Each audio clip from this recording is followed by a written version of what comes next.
that's kind of when I realized that my mission in life was to see that same smile on everyone's face.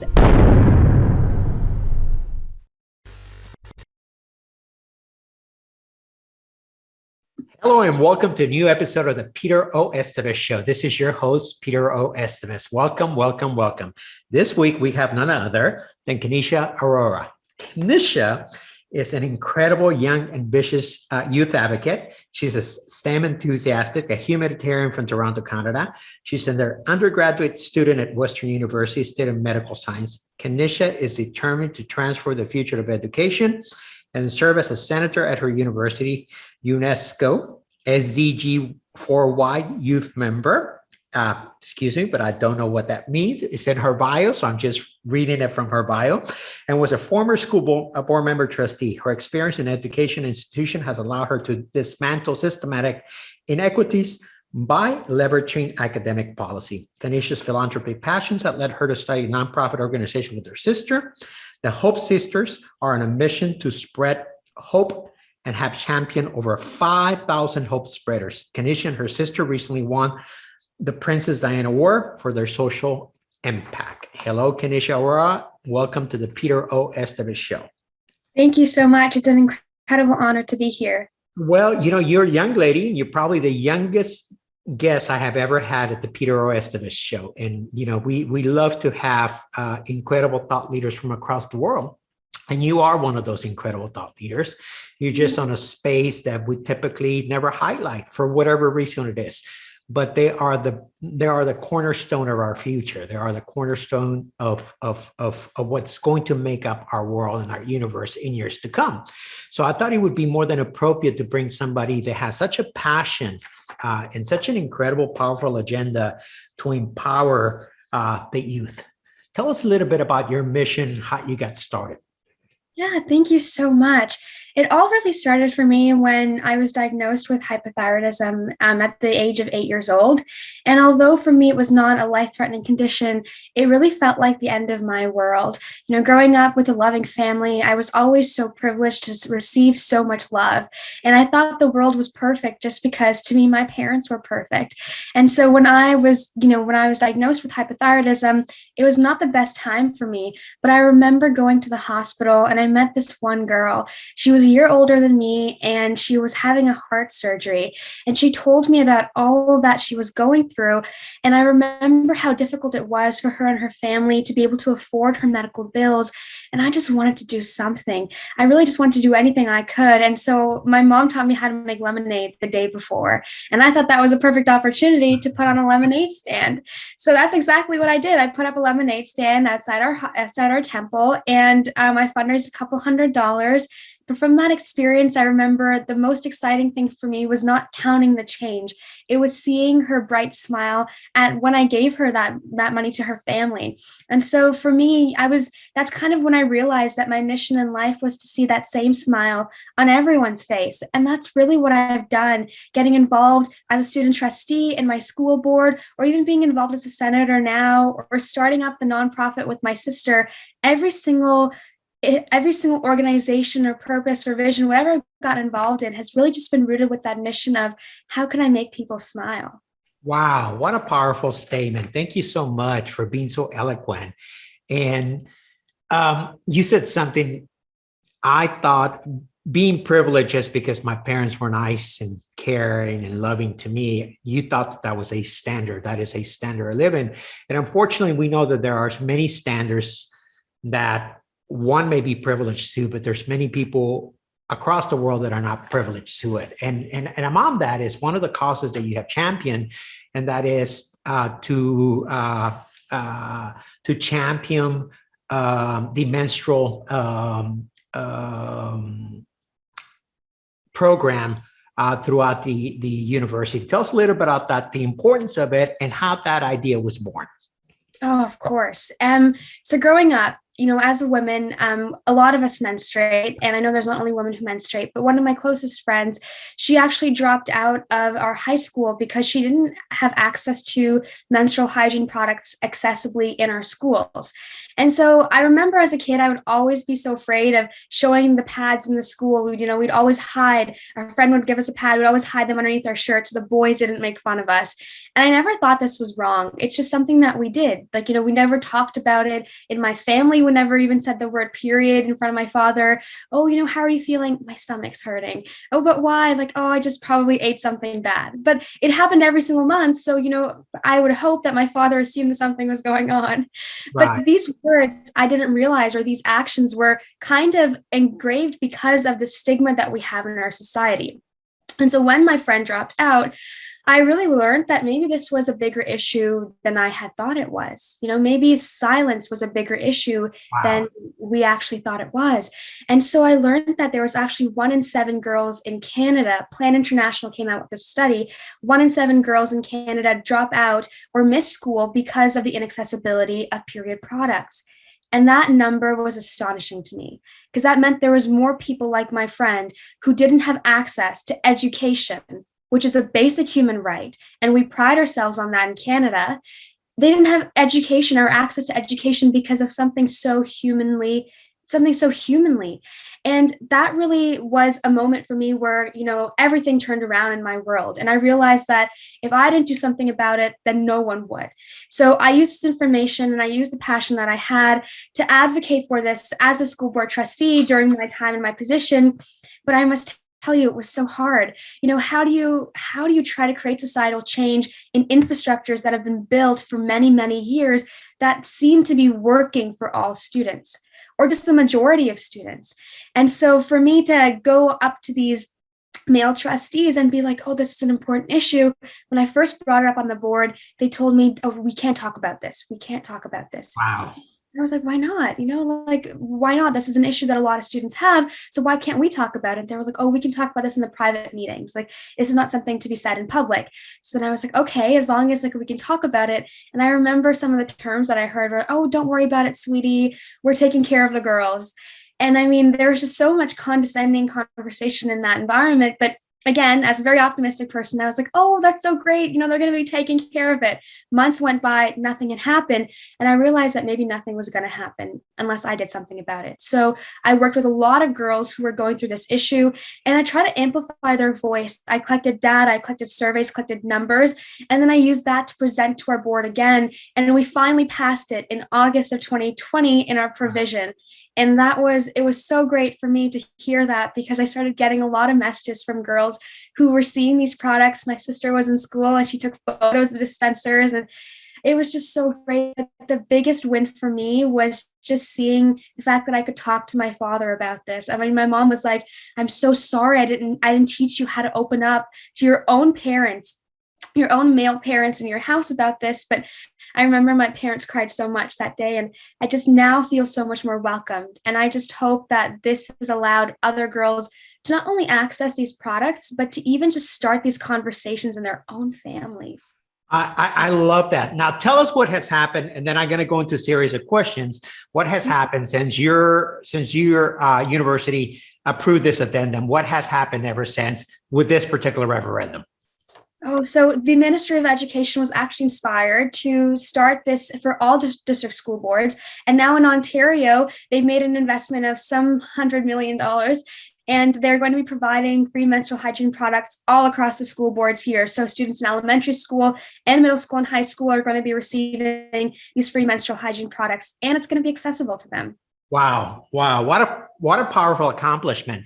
Now let's talk about something, and this may be a little bit controversial, and this is not to put you on the spot, but it is, this is a thought leader podcast where the information that we bring to the audience is to be able to empower others, okay? To be able to get them to think outside the box, to be able to go beyond the ceiling, that imaginary ceiling that does not exist. And you have definitely been able to achieve that. Okay.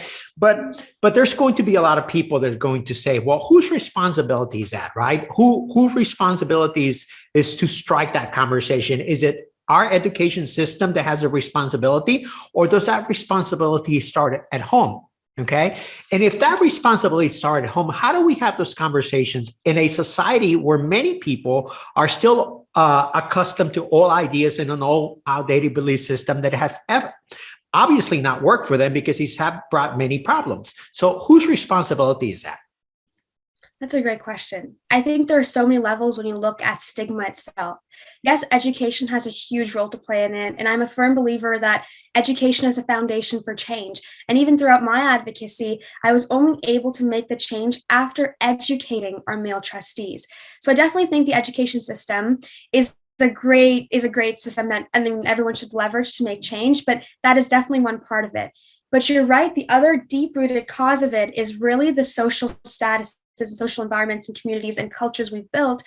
And for me, as an South Asian woman, that really played, like, my identity, my culture played a huge role in me not speaking about this in my own household. My grandmother would never even tell her husband that she was menstruating during her. So well, you even have a hard time saying the word right now. I noticed. I mean, you kind of paused before you said it, right? Yeah, it's hard. Everyone, it's going to take generations to, I think, really dismantle the stigma internally. Sometimes it's still difficult for me to open up to my father about it. And this is after having advocated for it all. But it's a journey, I think. And I think my mom has recognized that she played a huge role in this because she didn't really know any better. I mean, I'm telling you, like, many girls like me, we used to just hide pads under our shirt. That was the norm. And for many girls, that still is the norm.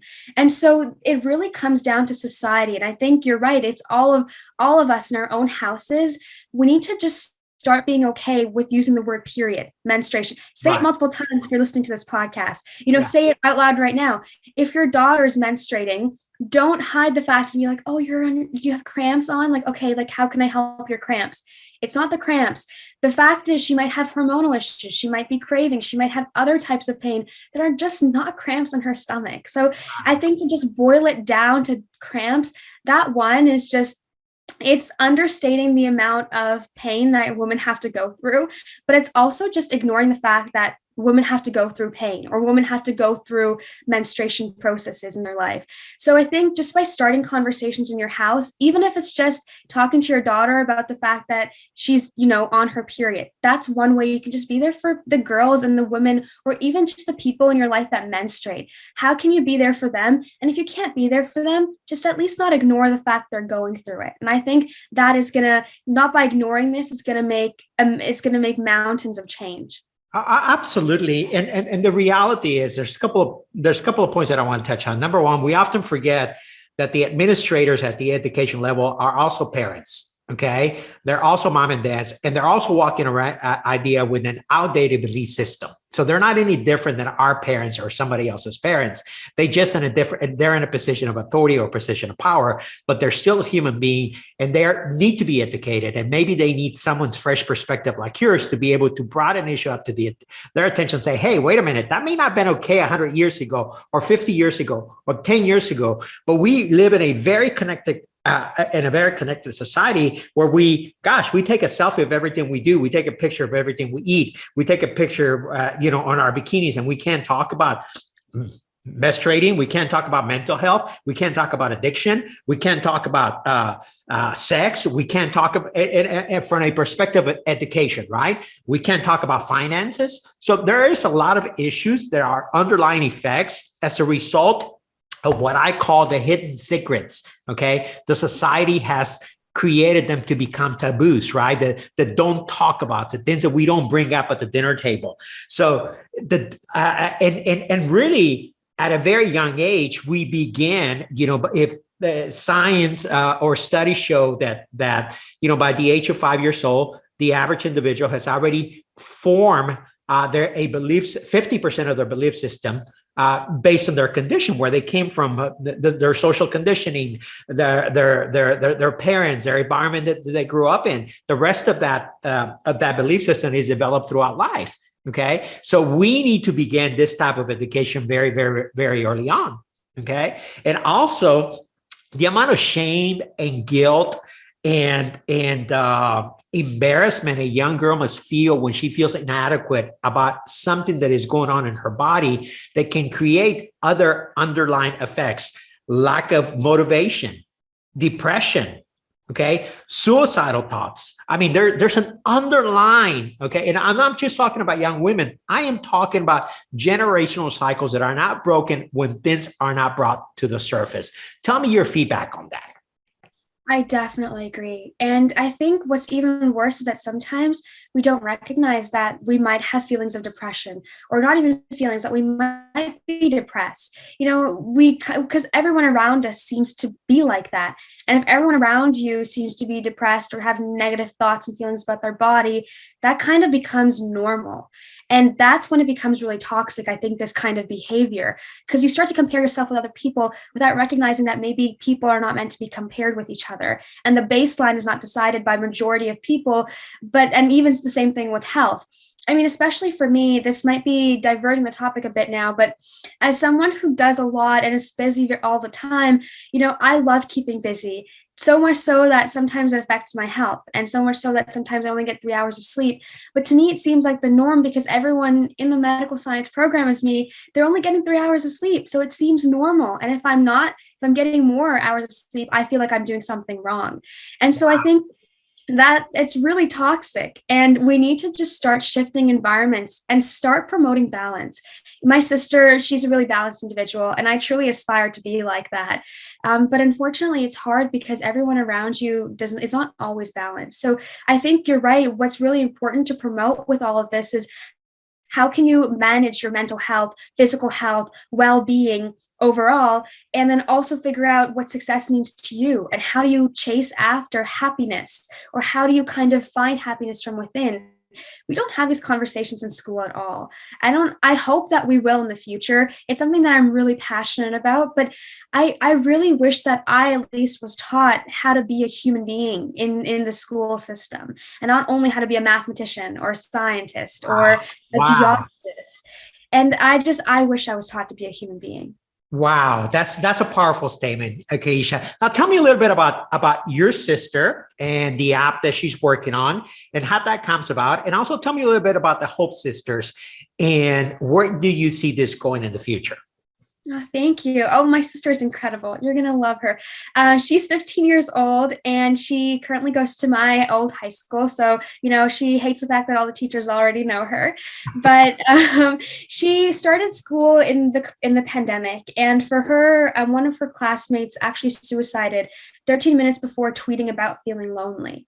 And for Alicia, it took a really big toll on her mental health. I mean, I remember having so many conversations about it with her. She just felt like so helpless, because she was like, what if I had seen the tweet earlier? Maybe my classmate would still be alive today. What if I could just do something? And to her, the fact that no one had seen that tweet, it was really astonishing, to be honest, because we live in an age of technology, and we're not able to detect that people are feeling suicidal or that people are feeling lonely. We're not able to do anything about it. It was ridiculous to her. And so she created this algorithm, this AI model, to detect suicidal ideation in text. It started off with tweets. Now she's working with Microsoft to make this possible in all text sentiments. But it's been difficult, because how do you train a technology to not only understand words, but to understand sentiment behind words? Wow. So she's working on something really challenging, but kudos to her, because she's incredible, and she's been working on it for, I think, a year and a half now. So she's been getting a lot of feedback and insight, and she's been an example for me of just continuing to knock on people's door until they listen. And I remember even with my board, it was 8 months of a journey, but I would always knock the doors until people listened to me. And she's been doing the same. There's a lot of companies that I cannot name that are very much against integrating certain algorithms, because it doesn't look good for their reputation. And these social media companies have access to a lot of data about someone's life that could potentially save them. But unfortunately for them, reputation comes first. And so for Alicia, she's had to navigate what that even means in the world at 15 years old. And so she keeps knocking, she keeps advocating for ethics behind technology, for integration of technology in different programs. And it's difficult, of course, but I think both of our passions for transforming societies and just really making change has led us to start the Hope Sisters. And for us, I used to volunteer at Credit Valley Hospital here in my hometown in Toronto. And I remember having to say goodbye to some of my favorite patients during the pandemic. It was really disheartening for me, but I wanted to do something to just bring that smile again that I saw on that little girl's face, on these elderly's face. And so I wrote them a card. That's all I knew how to do. It was a simple action. I didn't think it would mean much, to be honest, but that was the least I could do. And I remember when I gave them that card, they had the same smile that I saw on that girl's face. And Wow. I was filled with warmth. I was so happy to see that smile. And she said to me that, Kenisha, you've given me so much hope. And that word stuck out to me. So when I talked to my sister about the experience, she said, Didi, why don't we do this for other seniors? Why don't we spread hope to other seniors by writing cards? We didn't think about it. We didn't have more conversation. We got out our scrapbook paper, our markers, and we started writing 2,000 cards to seniors in long-term care and retirement homes. We used Google Translate. We wrote them in Mandarin. We wrote them in Polish and Hindi and so many different languages. And we just started, to be honest. And after we started writing these cards, it's transformed now the Hope Sisters into this movement of hope. And we have chapters across the world. We have hope spreaders who are spreading hope in any way that they can. And it's just a beautiful journey, to be honest. I love that. How can we support you?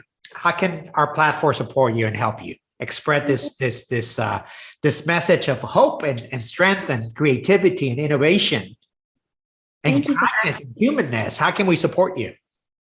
The biggest thing is just start spreading hope in your house. We can't change the world unless we change our own house. And I think if you see your family member struggling, sometimes it's hard to identify that. What does hopelessness look like?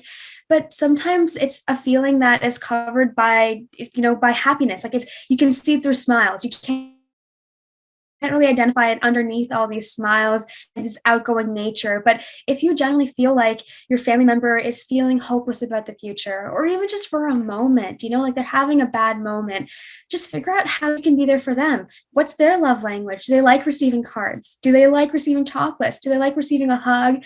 Do they like you helping out with some of their workload? What is it that you can really do for your family? And then start looking outside. What can you do for your neighbor? Can you help them with their lawn? Or is their back hurting? Can you help shovel their driveway while you shovel your own? What is it that you can really do?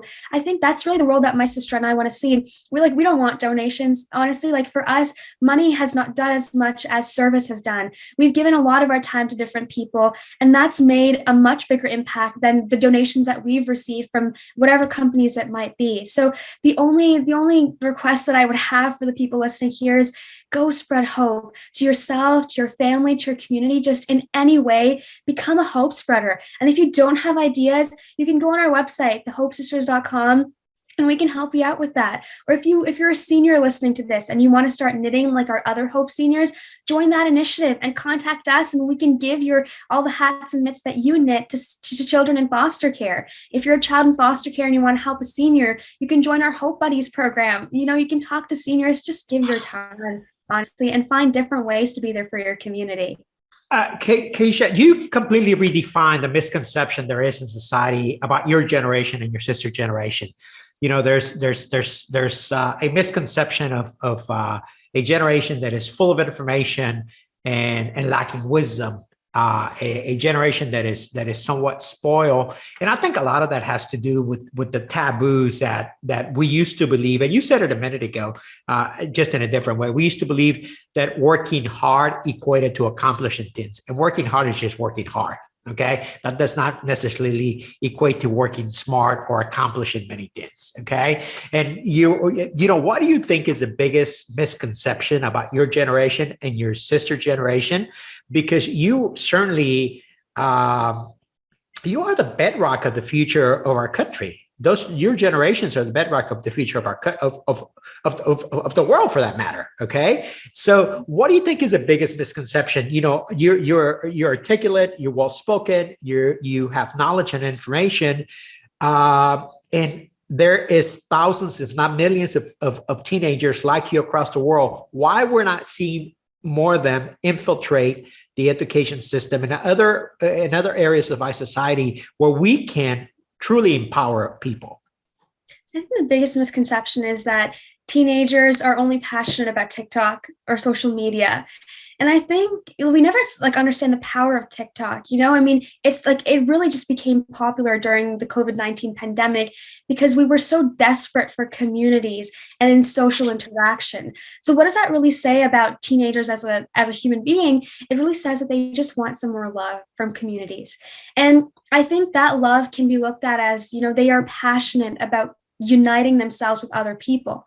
And if we can create these communities in classrooms, I mean, my sister and I, we've worked with so many leaders to create more hope spreaders within their individual classrooms. And what does that look like to create hope spreaders or student leaders or change makers? It's really all about uniting the individual person with their own passion, or just to be passionate about doing something that's bigger than themselves. And you'll realize that when kids learn about the impact of what they're learning in class, they're going to be interested in the material. They're going to be interested in change making. There are so many people in our science classes who've learned about the Flint water crisis, who've wanted to create their own filter systems. They were so excited to innovate. They're excited to be creative. And we see these leaders in the everyday class, but we're just not sometimes able to promote it as well. I mean, of course, media is not going to be promoting all these stories of people who are doing such great things. Sometimes that's not enough drama to be talked about on TikTok or social media. But this is really what we need to be highlighting, at least in our classrooms. And teachers play a huge role in that. Sometimes I wish my teachers had supported me when I was trying to make all the change in the world. But sometimes, these kind of students like me, we're not seen as, oh, you should be studying 24/7. Like, if you're not studying 24/7, something's wrong with you. Like, you shouldn't be doing this. You should be a student, and that's your identity. But we have to recognize that students are not students. They're also human beings. They're individuals who have passions, who have motivations, who have innovation and innovative ideas. And we just need to create environments for them to not feel like just students. Their purpose in life is not just to learn this one subject. It's to explore the world. And I've been so privileged, honestly, to have these opportunities where I can be passionate about STEM, where I can learn about arts and realize maybe I'm not so artistic. And so a lot of students don't have this opportunity because, again, it's a privilege. But we need to start creating more accessible programs in our education system. And teachers just need to start recognizing this passion, which is hard, of course, but figuring out ways to promote it out. What would be your message to the education system across board? If you have one message that you could tell them that would impact the future of your generation and your sister's generations, what would be that message to the education system? My message to the education system would be to cultivate humanity.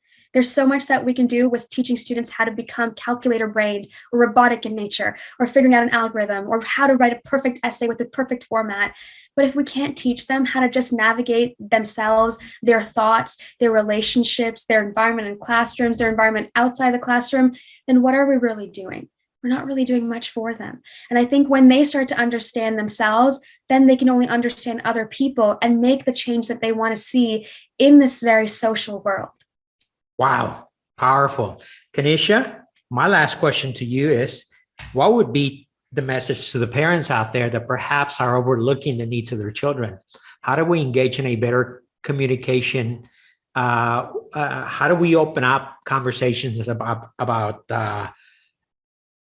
menstrual periods, about mental health, about addiction, about the fear of suicide, about the insecurities that your child may have? Teenagers are not known for, it's a very awkward stage, right? For most teenagers in their developing years, they become introverts. They're not very outspoken.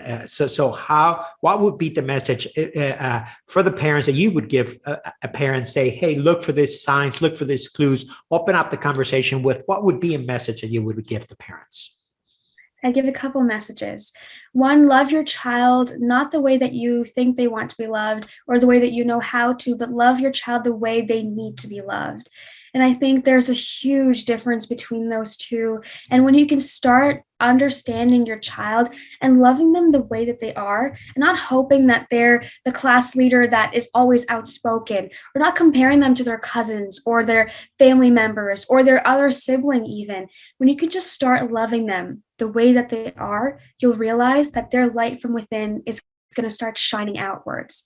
And that's truly when they're going to be able to unlock their full potential and be the person that they're supposed to be. So don't place false expectations on your child. They're perfect just the way they are, and love them at that level. The other message that I would have is teach your child not to say no. Teach your child how to say yes. Something that I really wish I'd learned when I was young was how to say yes from an early age, because I would always say yes up until I had to say no. So for me, yes was the default. No was just something that I could say, but we have to teach our child to say no all the time until when they should be saying yes. And that's really powerful, I think, because there's a lot of children who they have values. They just sometimes forget that they have these values. And so when you're in social environments where your friends are doing a certain thing, peer pressure is so easy. Losing yourself is so easy. Losing your values is so easy because you forget what these values are to begin with. But if you can start saying no, then you can eventually get to that stage where you'll be able to decide properly, when should I be saying yes? Who should I be saying yes to? In what environments and situations should I be saying yes?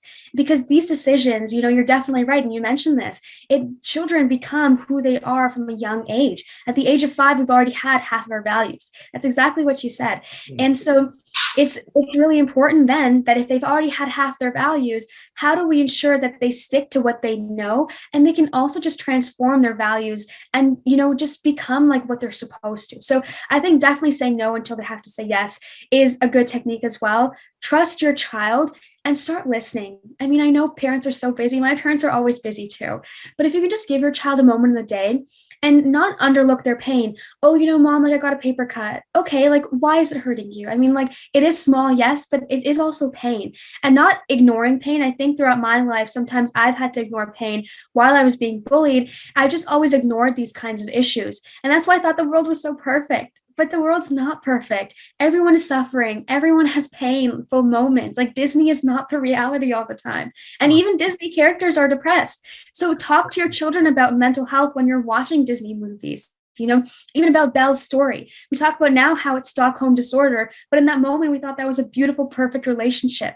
That's not the definition of love. So maybe have these open conversations and don't be so sad to break your child's world. You're not breaking your child's world. You're just telling them that this is reality and you're preparing them for something that is so great. Wow. Kenisha Arora, a young top leader, an incredible human being, and a great humanitarian. Thank you. Thank you. Thank you so much. Thank you so much.